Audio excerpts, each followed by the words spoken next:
Hello all, just doing a real quick video on the choice 1/7 of a 1/7 of an 1/8 of an inch Collins straw, black, which does come in a box of 500s, which is basically 8 inches.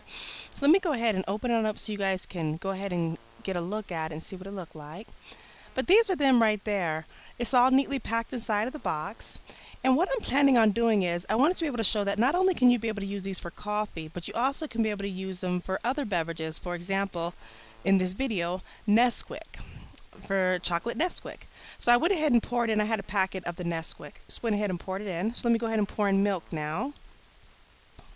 And I'm only putting a little bit in because most of the time when I make this, it's just for the little ones. But I just wanted to be able to do just a real quick video to show the straws in action. So let me stir it up real quick.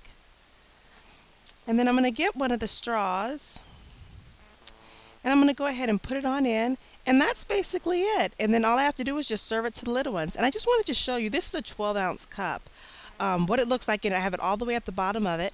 And it's a nice straw, and you can be able to easily use it not just for the kids but for adults as well. But I just wanted you to see the straw in action. There you go. Nice and ready. I can give it to a little one or whoever wants some Nestle chocolate. Thank you so much for watching.